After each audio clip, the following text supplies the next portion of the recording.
నమస్తే. ఈరోజు మనం సహాయ ఫౌండేషన్ సేవా క్యాంటీన్కి రావడం జరిగింది. ఇక్కడ కేవలం భోజనం 15 రూపాయలు మాత్రమే. వీళ్ళు ఈ విధంగా 8 సంవత్సరాలుగా సేవలు అందించడం జరిగింది. దీని గురించి ఇక్కడ ఉన్న మెంబర్స్ అడిగి తెలుసుకుందాం. మీ సహాయ ఫౌండేషన్ గురించి మా వ్యూవర్స్కి మీ మాటల్లో. మన ఈ సహాయ ఫౌండేషన్ పెట్టి 2016లో స్టార్ట్ చేయడం జరిగిందండి. నేటికి దాదాపు 8 ఏళ్ళు కావస్తుంది. పేదల పక్షాన్ని నిలబడి నేటికి 1315 సేవా కార్యక్రమాలు పూర్తి చేసుకున్నాం. దాంట్లో భాగంగానే మరి ఆగస్టు 26, 2023 తేదీన మరి సేవా క్యాంటీన్ అని మరి జిల్లా నలువైపుల నుంచి వచ్చే పేషెంట్లకు, వారి అటెండర్స్కి, మరి వృద్ధులకు, గర్భిణీ స్త్రీలకు, వికలాంగులకు మరి కేవలం 15 రూపాయలతోనే ఒక మంచి భోజనం పెట్టాలన్న ఉద్దేశంతో మరి జిల్లా గవర్నమెంట్ హాస్పిటల్ వెనక భాగంలో గల పల్లపోతి వారి సత్రంలో సహాయ సేవా క్యాంటీన్ అనేది స్టార్ట్ చేయడం జరిగింది. నిత్యం 120 నుంచి 150 మంది ప్రజలు ఈ అవకాశాన్ని అక్కడ సద్వినియోగం చేసుకుంటున్నారు.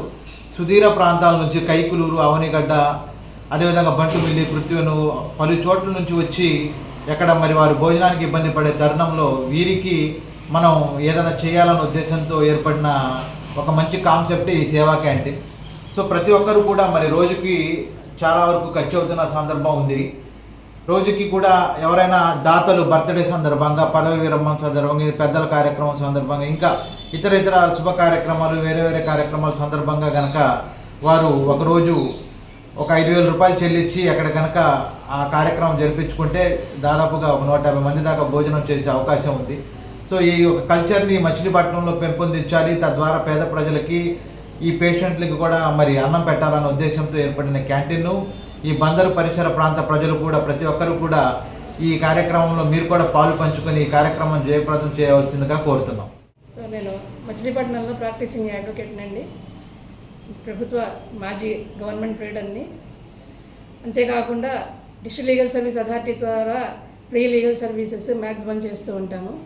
మేము మచిలీపట్నంలో రోటరీ క్లబ్ ఉంది. రోటరీ క్లబ్లో పబ్లిక్ ఇమేజ్ చైర్ని. మచిలీపట్నం గవర్నమెంట్ హాస్పిటల్లో వాటర్ ప్లాంట్ అనేది రోటరీ క్లబ్ తరఫున మేము పెట్టడం అనేది జరిగింది. గవర్నమెంట్ హాస్పిటల్ సర్వీసెస్ ఎప్పుడు చూస్తూ వెళ్తూ ఉంటాము, సర్వీసెస్ చేస్తూ ఉంటాము. మాకు ఎప్పుడు ఒకటే ఉండేది, ఇక్కడికి వస్తున్న అటెండెంట్స్కి ఫుడ్ ప్రాబ్లంగా ఉంది, భోజనం అనేది దగ్గరలో దొరకట్లేదు, పల్లెటూళ్ళ నుంచి వస్తారు, పాపం వాళ్ళు టిఫిన్లు అవి చేయరు, వీళ్ళకి ఫుడ్ ప్రొవైడ్ చేయాలి ఎలా అనే గత కొన్ని సంవత్సరాల నుంచి ఆలోచిస్తుంటాం. ఎందుకంటే చాలా భారీ ప్రాజెక్ట్ ఇది. మామూలుగా రూపాయి 2 రూపాయల్లో అయ్యేది కాదు. ఏ రకంగా పెట్టి చేయాలన్నా 25-30 రూపాయలు ఇన్వెస్ట్ చేసి తినాలి వాళ్ళు. కానీ 25-30 కూడా కష్టమే ఎలా అని ఆలోచించే తరుణంలో సహాయ ఫౌండేషన్ వాళ్ళు మేము ఈ రకంగా పెడుతున్నాము అని చెప్పి ముందుకు రావటము, స్వచ్ఛంద సంస్థలందరినీ కలుపుకొని ఆ రోజు ప్రోగ్రామ్ స్టార్ట్ చేయడం అనేది జరిగింది. వీ ఫెల్ట్ వెరీ హ్యాపీ అన్నమాట. ఎందుకంటే ఈరోజు 25 రూపాయలు పెట్టిన టిఫిన్ రావట్లేదు. అటువంటి తరుణంలో 15 రూపాయలకి భోజనం అంటే కూడా ఎలా, ఇప్పుడు మన ఇంట్లో మామూలుగా మొక్కుబడిగా అన్నం పెట్టకుండా అన్నంతో పాటు కూర, పప్పు, సాంబారు, మజ్జిగ, దీంతో కడుపు నిండా వాళ్ళు అన్నం ఒకసారి తినేసి మళ్ళీ పెట్టించుకొని తినటం అనేది కూడా ప్రొవైడ్ చేశారు. మరి వాళ్ళకి మనం ఎంత చెప్పుకున్నా కూడా అందరూ కూడా కృతజ్ఞతా భావంతోనే ఉండాలి. మరి ఇటువంటి తరుణంలో నేను పబ్లిక్ని కోరేది ఒక్కటే, ఇలాంటి సంస్థ ఒకటి ఉన్నప్పుడు మనందరం ముందుకు వచ్చి వాళ్ళకి చేయూత ఇచ్చి డోనర్స్గా ముందుకు వస్తే ఇది కంటిన్యూ అవుతుంది. కాబట్టి అందరూ సహకరించి డోనర్స్గా ముందుకు రమ్మని చెప్పేసి కోరుకుంటున్నాను. Thank you.